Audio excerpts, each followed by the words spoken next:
just to sit around, be a fire when you're cold, make you happy when you're sad, make you good when you are bad. I'm not human, I'm a dove. I'm your conscience, I am love. All I really need to know is that you believe. I'm singing to my dogs. Okay, so I have videos that I've been wanting to do for a long time. Honestly, I've just been like crazy, just exhausted with the heat and trying to get water and then water the dogs and then water the chickens and then water the spiders and then water the dogs and then water the chickens and then water the spiders and then water myself and like all of these things. Pretty much what I've been doing. So, but I always want to share the sunset with you because it's just so beautiful here, and that as much as like I need to get out of here for many reasons, I'm gonna miss this view, man. It's in the desert and everything. I freaking love it. I just be a lot better, easier if I had a home base. But this one I wanted to talk about a couple of things because I've noticed my time with the person that I am spending time out here with, and some of the back and forths that we have, and some of the speak that I'm seeing on the internet. And I know that you hear me talk a lot about language, and I've mentioned before that English is an incredibly limited language compared to a lot of others. We have one word for love, where most have like at least 4, 5, 50, different kinds of love. I put something about like I don't know if I know how to love humans online, and it was meant in like a romantic sort of way. Like I love humans, but I don't know if I can like love humans, so there's always that misinterpretation that gets lost when we don't have the words to say what we need to say or what we want to say. And I think that a lot of words have been lost along the way, and I also think that this could be due to like reasons that are over our heads, like not over our heads, but like over our tier, I guess. I don't want to say politically or anything like that, but politically, I think that we are taught this limited vocabulary and this limited mindset, and then we are also taught that these words that mean something really, really strong in another language don't mean something very strong to us. There's not a lot of emotion behind them. So something like saying like I'm starving or I'm thirsty or something like that. I'm starving. We say that all the time. Are you really starving? Because there are people that are starving. And I think that it is taking away the value when you say something like that.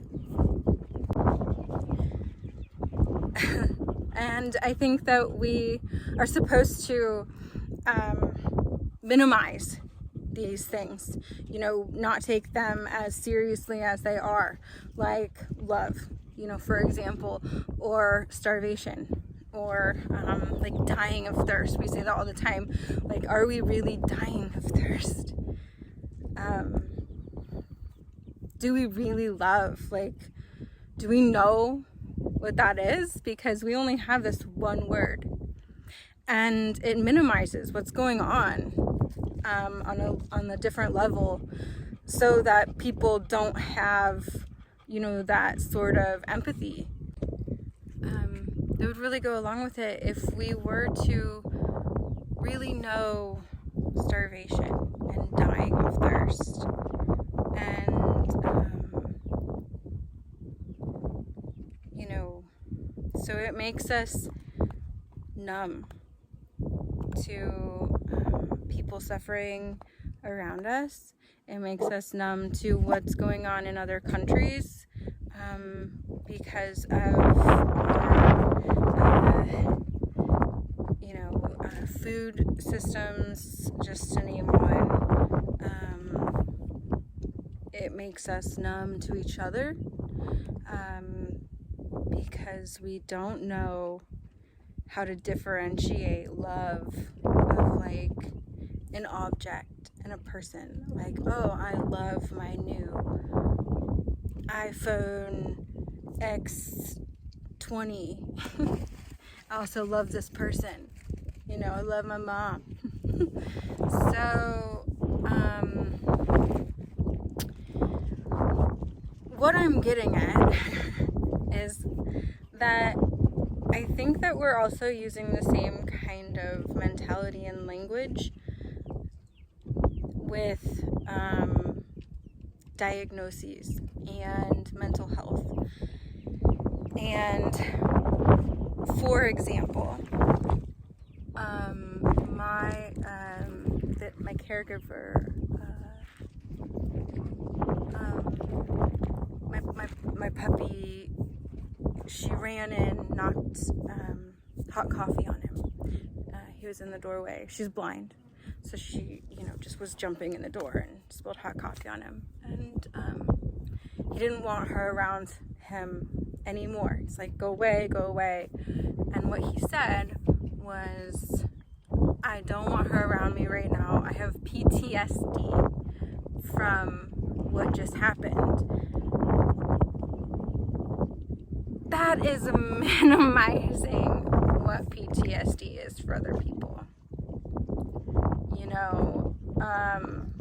It's like almost to the point of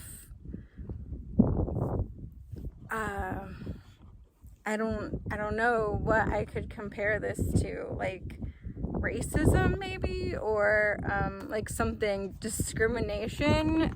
Like, you're taking this really, really, really painful, emotional,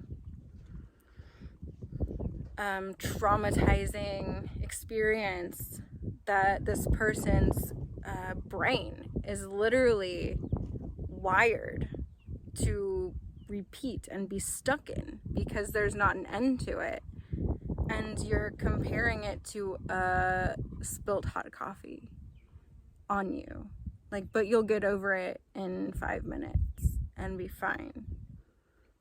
And I've known people that have severe PTSD, and I'm diagnosed with PTSD or CPTSD, and to hear that, like, was just like, I almost dropped to the floor. And I think that we're using this way too casually, like in that instance. And I'm not saying everyone's using it that casually, but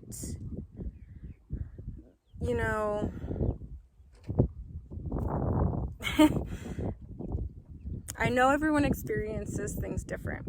And, you know, we can't compare experiences because of that, like who's worse or whatever.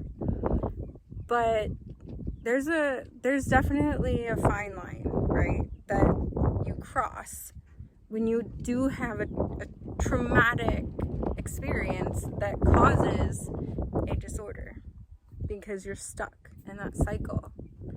And for people that are there and they're living that hell every fucking day, that is completely disrespectful to say something like that, or to say that you have PTSD, but, you know, just because you had this experience or something like that. We do it with depression. We do it with anxiety. We do it with all of these disorders in mental health. And disrespectful was the word I was looking for. And it's completely disrespectful to the people that are suffering, and also to the people that are trying really, really hard to get out of bed every day and to deal with this and to process this and to go to these different therapies and try these different things and read all the books and everything. You know, like you don't have depression. You can be depressed. You can be traumatized. You can have a traumatizing experience. But that's different than having PTSD. You know, being depressed is different than having depression. Having anxiety is different. Like, being anxious is different than having an anxiety disorder or a panic disorder. You know, these are very, very different things, and they are things that we are downplaying in society. And like, everyone, for some stupid fucking reason, wants to have a disorder. Hell, they can have mine. They can have all of them, you know? It's getting to the point where everyone wants to be autistic. Here, have it. Like, why?